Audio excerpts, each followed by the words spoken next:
Hey everyone, my name is Rachel, and a couple of nights ago I came across a really silly blog post titled Clever Questions Atheists Can't Answer. And even at a glance, any idiot could tell you that these are not clever questions, and that, yeah, I think most atheists could answer these. I really hope that this isn't a serious post, but this guy has like a whole blog with like several years worth of posts all written in the same kind of style as this and with the same messages, and I figured regardless of whether he was totally completely serious or not, we can still have a little bit of a giggle at this. So I figured this would be a nice silly little video to film today. He opens by saying that apparently you need to ask atheists these super clever questions, and when they fail to answer these questions, show them the truth from the Bible and watch as they are led to the light. So let's see if A, I can answer these, and B, if afterwards I will be led to the light. Question 1. If creationists can't do science, then why do Kent Hovind and Duan D. Gish, who are creation scientists, have professional degrees in science? Or for starters, there's a huge, massive difference between understanding science, being willing to and able to utilize a scientific method in practice, and just having a degree. Huge, huge difference there, right? Everyone knows that. I mean, there's also a huge variation in the kind of quality and standard and how easy it is to get certain degrees, right? Even all science degrees. I mean, seriously, take a biochemistry degree from Oxford and take a biochemistry degree from, like, Sheffield Hallam or Leeds Met or something like that, right? They're not on the same level at all. Like, not saying they're bad degrees, just saying one is going to be a little bit more difficult to get than the other, and so it's probably going to produce a different quality of graduates. Not true for everyone, but as a generalization, it's a pattern. So I'm personally not sure how respected and valued these particular degrees or universities are that these guys have, but you get my point. Just having a science degree doesn't make you an expert in all areas of science. I have a BSc, but I'm not going to sit here and lecture you about astrophysics like I'm an expert in that subject. Question 2. If dinosaurs turned into birds, why are we not afraid of them? Speak for yourself there, mate. You might not be afraid of birds, but have you ever seen a vulture in person, in the wild? I mean, I haven't, but I just imagine it would be kind of scary. But seriously, 1, that is a gross misunderstanding of evolution. 2, dinosaurs didn't turn into anything. Dinosaurs are extinct. 3, birds may be descendants of dinosaurs. But in that case, this is asking if my great-great-great-great-great-great-grandfather was a murderer, why aren't you afraid of me? Question 3. If homosexuality is right, then how come 2 people of the same sex cannot produce a child? Okay, at risk of sounding a little bit douchey here, I'm just gonna say, how exactly do you define right? It's a pretty open word, you know? I mean, for me, there's nothing wrong with homosexuality because no one gets hurt as a direct consequence in all cases. And 2, no one actually chooses their sexual preference, do they? And secondly, if you're saying that only relationships which end in biological children are legitimate, then what about couples who choose to be child-free? What about couples who can't have children? What about couples who decide to adopt? And are any of them legitimate relationships? I mean, apparently not, you know? Question 4. What purpose do we have if evolution is real? Okay, 1, do we need a purpose? 2, can't we just derive our own purpose from life, like figure something out for ourselves? And 3, isn't just living and enjoying life and surviving and thriving as a species and creating for future generations and creating those future generations, just isn't that enough? Question 5.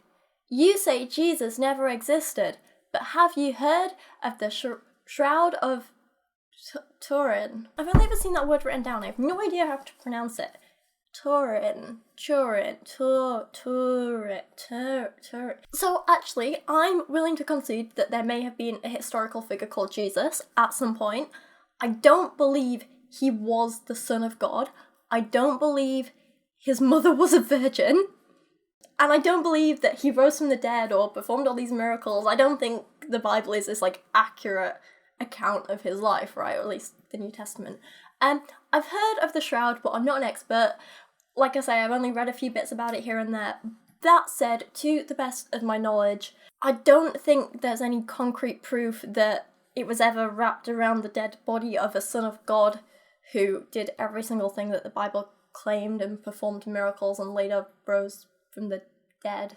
I'm also pretty sure that all attempts at dating the Shroud have, like, only aged it as far back as, like, I think it's, like, the 12 or 1300s or something. So unless Jesus lived for, like, 1,000 years, probably wasn't him. Question 6. Why do we not see humans being born in the zoos from monkeys if we came from monkeys? Haha! Because that's impossible. Seriously, you need to learn what evolution is. Why do we go to church if God is not real? You tell me, you're the one who goes to church. Question 8. How did the Grand Canyon form? Well, again, I'm not an expert in the Grand Canyon. I've never been there. But from what I've read, from the little bit of research I've done, I did a little bit of the Googling. Apparently there's, like, a great deal of debate about it, and no one actually knows for sure. But I can say with almost certainty that it was probably formed by natural or physical causes, not by God. And I guess I'd say some kind of, like, erosion by water or glacier or even just, like, wind or something like that. I don't know, it could be some kind of, like, continent moving type thing. I honestly don't know. Well, like, tectonic plate moving type thing. But I don't know, I'm no expert. I'll pop a little link in the description below that I found with, like, a couple of possible explanations for what caused it. But I'm not an expert, I can't say for sure, except it probably wasn't God. Question 9. Do you know that Jesus loves you? Well, if he's a dead man, then I highly doubt that. I didn't really know that dead things could love. They're dead. I mean, also, he never knew me, so, you know, trying to proclaim that you love someone you've never met, it just seems a little bit creepy to me. A little bit insincere. And how do you know? Have you spoken to him recently? Had a chat? Does he WhatsApp you? Question 10. If Christianity is false, then why is it so popular? If Islam is false, then why is it so popular? Why are the Kardashians popular? Because apparently some people get something out of it, right? Some people like religion, they like Christianity and Islam and other religions. They like them for comfort. Some people like the simplicity of the God did it answer. Some people like religion because they're too scared not to follow it. Some people like religion, like Christianity, because they've just been brought up with it. There's many reasons, and I'm afraid I don't have time to touch on them all right now. But the point is, just because something is popular, it doesn't make it correct. Just because something is popular, it doesn't make it legitimate. Just because something is popular, it doesn't necessarily make it good for society or life or just any kind of quality in general. If Christianity is not true, then why do hundreds of people continue to become saved every day? That's pretty much the same question as before, just watch that answer again. Okay, question 12. Why do we not see half trees and half carrots and crocoducks if evolution is real? That's not evolution. That's a dumb question. Learn what evolution is. But also, there are cases where people have, like, grafted two kinds of, like, plant together, and sometimes you can have trees that produce, like, two different kinds of fruit and stuff. So that stuff happens, but it's because of humans getting involved. Human activity, that's what I'm trying to say. You clearly don't know what evolution is, mate. Stop it. Question 13. Why is Richard Dawkins afraid to debate Ray Comfort? I don't know. Ask Dawkins. Question 14. Did you know Christopher Hitchens was saved before death? Yeah, this is just like an urban legend. Not that that's ever stopped creationists believing them before. are you aware Ray Comfort disproved atheism with a banana? Well, I'm aware that his whole argument was absolute poop and was very easily disproved. Are you aware of that? Question 16. Why do people laugh at evolutionists? Because they're uninformed, ignorant, or uneducated? Once you understand evolution, it's pretty simple and straightforward, actually. How did the planets form when the Big Bang explosion all of a sudden happened? After all, you don't see round objects form when something blows up. Okay, this is actually kind of like a fair question. I kind of don't mind this, sort of, almost a little bit, because this isn't my, like, area of specialism or understanding or whatever. But, like, sometime last year, I actually asked Stephen and Alex, while we were at the Natural History Museum, like, to kind of explain this to me and be like, you know, why do most planets end up being spherical, right? Because I was like, I don't quite understand it. Apparently, it's just to do with, like, kind of gravity and the forces and how it exerts force kind of, like, on all sides, like, the same amount. And so that kind of makes sense that eventually all big structures in space with that much force acting on them kind of become roughly spherical. That's probably a really terrible explanation, but Stephen and Alex explained it to me so easily, and it made so much sense, and I felt really dumb for asking. But they're really nice guys, and they don't mind when I'm stupid, so that was nice. If evolution is real, how can it explain gravity, angular momentum, human emotions, and why we worship God? Okay, so I'm just going to say this once, okay? Evolution is the process of genetic changes to a population over generations, right? What does that exactly have to do with gravity? Or angular momentum, which I admit I don't really know what it is or much about it. The emotions thing, though, it can explain that, actually, I think, quite a lot.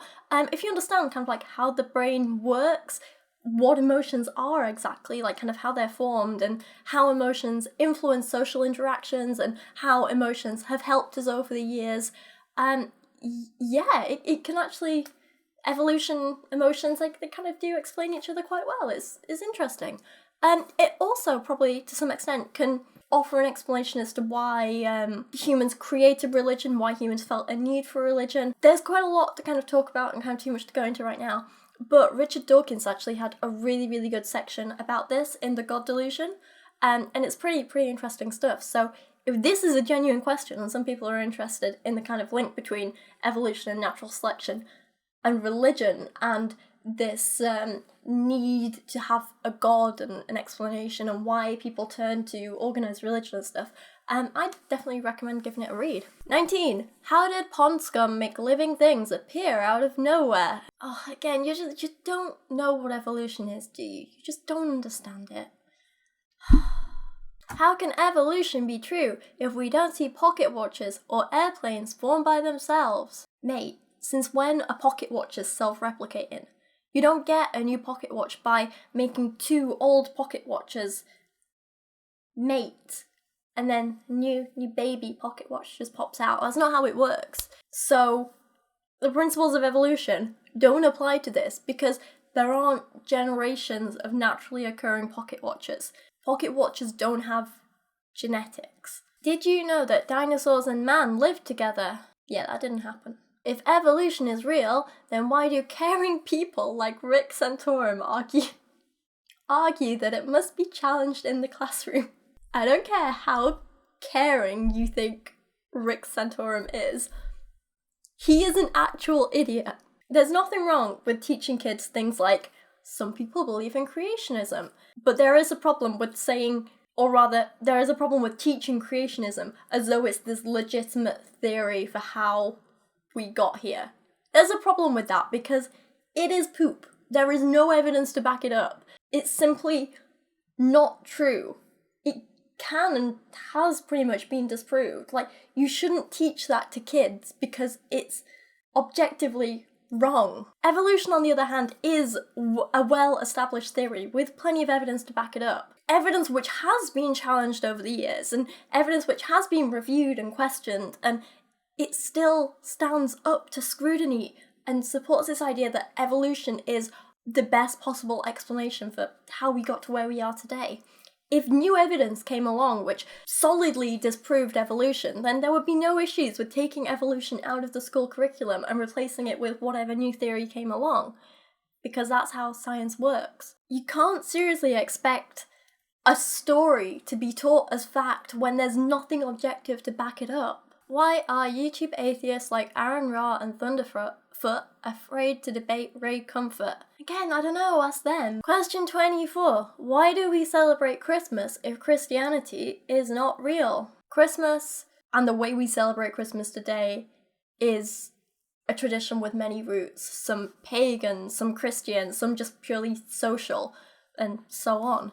I celebrate Christmas as like a purely social tradition, being about family and friends and food and appreciating the people around me and just spending time with loved ones. Nothing more. To be honest, whether we celebrate Christmas or not doesn't really have much to do with whether Christianity is based on truth or not. If creationists can't do science, then why does the website Answers in Genesis have proven science articles from creationists that do science? Answers in Genesis is the biggest pile of crap on the internet. Most of the authors on that website wouldn't know real science. They wouldn't recognise the scientific method if it came along and slapped them in the face with a wet fish. If evolution is true, then why can't white people compete to be good in basketball like black people? After all, white people can't jump. Oh, are you serious? Please, this has to be a joke. Oh. Where do you decide to fit God in your everyday life if you don't believe in him? What? Why is Christianity the fastest growing religion if it's false? Actually, the fastest growing religion at the moment is Islam, so, what's your point? Do you want to ask that question again? Do you feel free to commit murders, homosexuality, go to strip bars, steal, commit adultery, and do other sins since you believe there is no God? No. I don't have violent urges. I'm only attracted to men. I don't feel any urges to go to strip clubs. I wouldn't want to hurt any person or business by stealing from them. I don't want to be with anyone else and could never hurt them like that. And if the only thing stopping you doing all of those things is that you're worried God will punish you, then I think that says a lot more about you than it does about me. I've never felt the need to hurt someone. I've never wanted to kill someone. It's not fear of punishment that's stopping me. It's being a decent person who doesn't want to hurt or upset other people. Why do the fossils say no to evolution? What? Why did Darwin admit that how the eye formed is impossible? So I don't actually know if he did this, but I think I might have read something somewhere about how he said something about not being certain how it evolved, or it seeming impossible. But even if that was the case, that doesn't mean it was impossible for the eye to evolve. And that doesn't mean that we haven't since figured it out, which I'm pretty sure we have. Not to keep mentioning Dawkins, but he actually did a really good job touching on this topic in the God Delusion. Again, I keep going back to that in this video. And I thoroughly recommend you check that out. He talks about how, the eye could have evolved and got to where it is today, and it's pretty good stuff. Where did everything come from if there is no God? I don't know. And it's perfectly okay to admit that. But just because there's a gap in our knowledge, that doesn't mean you have to fill it with a God must have done it. It's okay to admit that you don't know something yet. If there is no God, then why do we have laws that govern us, such as speed limits? Because for our society to be functional, rules help keep us all on the same page. Are you really suggesting that God influences speed limits? Do you know where you are going when you die? Probably a hole in the ground. Why do we not act like monkeys if it is true we came from monkeys? Oh my god, are you sure these questions weren't written by an actual monkey? Mate, you just don't get evolution, do you? Why do we display the 10 Commandments in the courtrooms if you say the Bible is not real? Well, the Bible's clearly real. I've read it. Now whether the content, the stuff that's in it, whether that actually happened or not, that's a different question. But seriously, this might be the case in America, but it isn't a global occurrence. Stop trying to say, oh, because we do something in America, it must be true, because that's not how the world works. Why should it be wrong to rape if God is not real? Because it's physically and emotionally distressing to the victim. Is that not reason enough not to rape someone? Are you serious right now? Why is The Passion of the Christ very high in the box office? Because people want to see the film, or wanted to see the film when it came out? How can America not be a Christian nation if there are way more churches than mosques? How can you be typing right now if there's more air in your brain than brain cells? Apparently, miracles happen. How is the Bible not real if it's the most popular book read by man? Why was 50 Shades of Grey a bestseller if it's not a true story? How did the moon form? It's a rock. Do you know that famous scientists like Newton, Sir Richard Owen, Einstein, Galileo, and Copernicus were creationists? Good for them. What's your point? Why? Oh my god. Why do we not see black people come from white people? Can someone please just take this person and put them in like a basic year 7 biology class? Please. Why are fruit flies still fruit flies in the lab experiments if they are claimed to prove evolution? Oh, you really don't know what evolution is, do you? And you really don't understand just what people are looking at. You don't understand the point of those experiments. Stop trying to talk about them if you don't understand them. Go learn about them. Go understand about them. Go read about them or whatever, and then come back and talk about them. Did you know that the Piltdown Man was a hoax used for Darwinist propaganda? Okay, and it was disproven. It's not currently used as evidence for evolution, so what's your point? Why do we not see frogs turn into birds? Stop it. This has to be a joke. I refuse to believe that this is a legitimate question, and if it is, this is why we need to teach evolution in school and make sure creationism is not in the curriculum. Why is Fox News dishonest if it is a network run by truthful Christians? I know nothing about Fox News or the American media, so... What? Why did Hitler fail to make a superior race if evolution is true? Yeah, I'm done with these questions now. That is it, I'm done. This video, over, done. This can't be real. I refuse to believe this is real. Can some smart people please just, like, restore my faith in humanity, please? I'm counting on you guys. Please? Thank you so much everyone supporting me on Patreon this month. I can't believe the amount of support, it's amazing. Especially thank you goes to Gambit and Chauffeur, Mark Dauner, Christian Berg, Religion is BS, Matthew Meinema, Jaylee Moore, Loughmiller, Lachie Scott, and Jadeon Sheppard. And a huge thank you to all of them and everyone else who's here on the end screen and down in the description below.